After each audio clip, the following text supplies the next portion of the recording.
আসসালামু আলাইকুম এভরিওয়ান। আজ আপনাদের সাথে শেয়ার করব অ্যারাবিয়ান চিকেন খাবসা রেসিপি। এটা আরব দেশের একটা বিখ্যাত বিরিয়ানি, যেটা খেতে অনেক বেশি মজার হয় আর খুব সহজে একেবারে অল্প মশলায় এটা তৈরি করা যায়। আজ আমি আপনাদের সাথে এই রেসিপিটি খুব সহজভাবেই শেয়ার করেছি, আশা করছি আপনাদের ভালো লাগবে। খাবসা রান্নার জন্য এখানে আমি 2 পিস বড় সাইজের লেগ পিস নিয়েছি। এখানে প্রায় 800 গ্রামের মতো চিকেন রয়েছে। চিকেনগুলোকে আমি খুব ভালোভাবে ধুয়ে পরিষ্কার করে রেখেছি। আর আমি এটা মাঝখান দিয়ে এভাবে ছুরি দিয়ে একটু চিড়ে নিয়েছি, এতে করে মশলাটা খুব ভালোভাবে ঢুকবে। চিকেনের পরিমাণটা আপনারা আপনাদের পছন্দ অনুযায়ী কম বা বেশি করে নেবেন। এখানে আমি 2 কাপ পরিমাণ বাসমতি চাল নিয়েছি মেজারমেন্ট কাপের। এবারে এটাকে আমি আধা ঘন্টার জন্য নরমাল পানিতে ভিজিয়ে রাখবো। তারপর এটাকে খুব ভালোভাবে পানিটা ঝরিয়ে নেব। আর এখানে অবশ্যই বাসমতি চালটাই ব্যবহার করবেন, তাহলে খাবসাটা খেতে অনেক বেশি ভালো হবে। এবারে চুলায় একটা প্যানে আমি দিয়ে দিচ্ছি 2 টেবিল চামচ পরিমাণ রান্নার রেগুলার সয়াবিন তেল, সাথে দিয়ে দিচ্ছি 1 টেবিল চামচ পরিমাণ ঘি।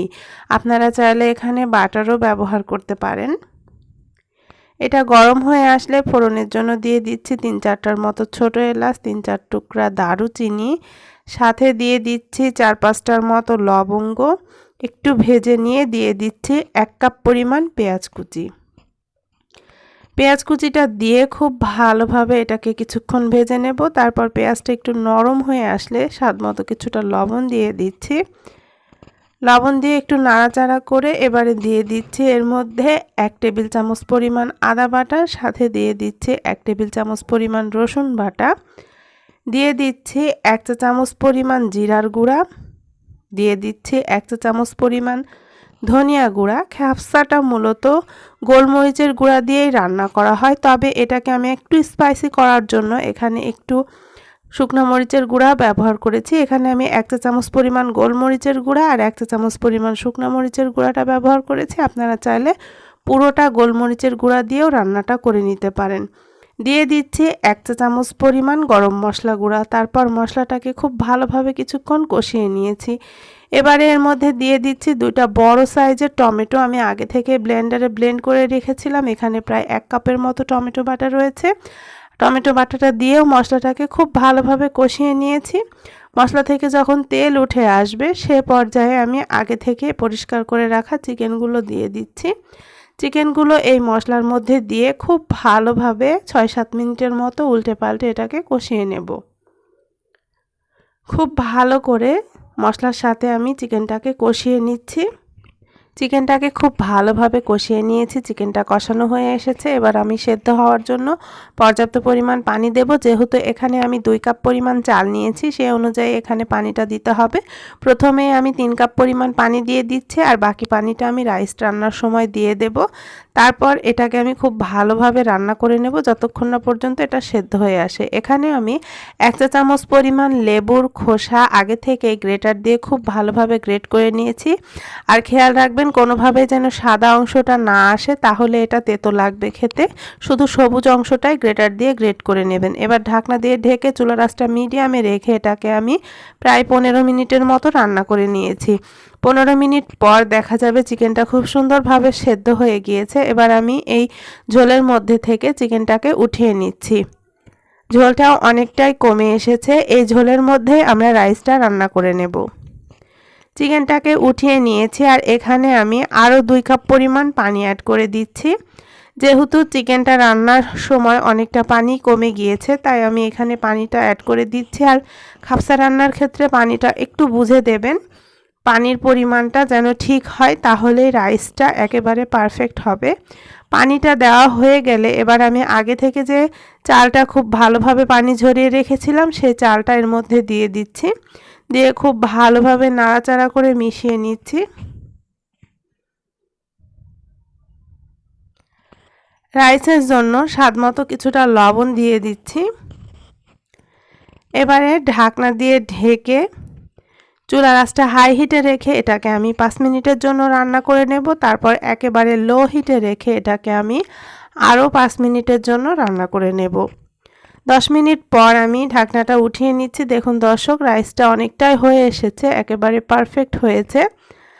একটু নাড়াচাড়া করে নিচ্ছি, তারপর আবারও ঢাকনা দিয়ে ঢেকে এটাকে আমি একেবারে লো আঁচে দমে রেখে দেব 6 থেকে 7 মিনিটের জন্য। এর ফাঁকে আমরা অন্য একটা প্যানে দিয়ে দিচ্ছি 1 চা চামচ পরিমাণ ঘি, সাথে দিয়ে দিচ্ছি বেশ কিছুটা সয়াবিন তেল, প্রায় 1 টেবিল চামচ পরিমাণ। ঘি আর তেলটা দেওয়া হয়ে গেলে এটা যখন খুব ভালোভাবে গরম হয়ে আসবে সে পর্যায়ে এখানে আমি আগে থেকে কিছুটা বাদাম আর কিশমিশ কুচি করে রেখেছিলাম সেটা দিয়ে দিচ্ছি। আমি এখানে কাঠবাদাম আর কাজু বাদামটা নিয়েছি। বাদামটা আপনারা আপনাদের পছন্দ মতো দিয়ে নেবেন। খাফসা রান্নার ক্ষেত্রে ড্রাই ফ্রুটসটা যত বেশি ব্যবহার করবেন এটা খেতে তত বেশি ভালো লাগবে। তো বাদামগুলোকে প্রথমে আমি খুব ভালোভাবে ভেজে নিচ্ছি। আপনারা চাইলে এখানে আখরোটও ব্যবহার করতে পারেন। বাদামের পরিমাণটা আপনারা আপনাদের পছন্দ অনুযায়ী বাড়িয়ে বা কমিয়ে দেবেন। বাদামগুলো যখন একটু ভাজা হয়ে আসবে সে পর্যায়ে আমি কিশমিশগুলো দিয়ে দিচ্ছি। তারপর বাদাম আর কিশমিশগুলোকে খুব ভালোভাবে একটু ভেজে নিচ্ছি। খেয়াল রাখবেন এগুলো যেন পুড়ে না যায়। চুলার আঁচটা একটু মিডিয়ামে রেখে এটাকে ভেজে নিতে হবে। এই তো বাদাম কিশমিশগুলো ভাজা হয়ে এসেছে। এবার আমি এগুলোকে খুব ভালোভাবে তেলটা ঝরিয়ে উঠিয়ে নিচ্ছি। বাকি তেলের মধ্যে আমি যে আগে থেকে চিকেনগুলো সেদ্ধ করে রেখেছিলাম সেই চিকেনগুলো দিয়ে দিচ্ছি। তারপর এটাকে এপিট ওপিট করে খুব ভালোভাবে ভেজে নিচ্ছি। আপনারা চাইলে এটা একটু ওভেনে দিয়ে গ্রিল করে নিতে পারেন, সেক্ষেত্রেও সুন্দর একটা কালার চলে আসবে। তো আমি আজকে প্যানে এভাবে উল্টে পাল্টে এটাকে ভেজে নিচ্ছি। আর একটু সময় নিয়ে চুলার আঁচটা মিডিয়ামে রেখে এটাকে ভেজে নেবেন। এপিট ওপিট করে একেবারে ব্রাউন কালার করে আমি এটাকে ভেজে নিচ্ছি। এভাবে ভেজে নেওয়ার কারণে চিকেনটা খেতে অনেক বেশি মজা লাগবে। এই তো খুব ভালোভাবে আমি এই ঘিয়ের মধ্যে এটাকে ভেজে নিয়েছি। উল্টে পাল্টে খুব সুন্দর একটা কালার চলে এসেছে। চিকেনগুলো খুব ভালোভাবে ভাজা হয়ে গিয়েছে। এবার আমি তেলটা ঝরিয়ে চিকেনগুলোকে উঠিয়ে নিচ্ছি। এবারে আমি খাবসাটা পরিবেশন করে নেব। সেজন্য একটা সার্ভিং ডিশে প্রথমে রাইসটাকে পরিবেশন করে নিচ্ছি। দেখুন দর্শক, রাইসটা কতটা ঝরঝরে হয়েছে। রাইসটা খুব ভালোভাবে আমি দিয়ে দিচ্ছি। তারপর এখানে আমি ওপর থেকে যে চিকেন পিসগুলো ভেজে রেখেছিলাম সে দুটো চিকেন পিস দিয়ে দিচ্ছি।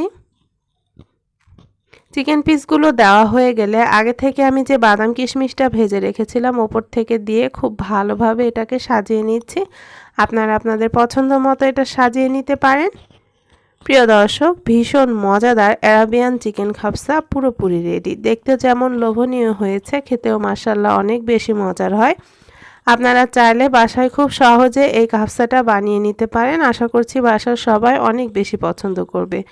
আজকের রেসিপিটি যদি আপনাদের ভালো লেগে থাকে তাহলে লাইক, কমেন্ট এবং শেয়ার করতে ভুলবেন না। সবাই ভালো থাকবেন, সুস্থ থাকবেন। সবাইকে আল্লাহ হাফেজ।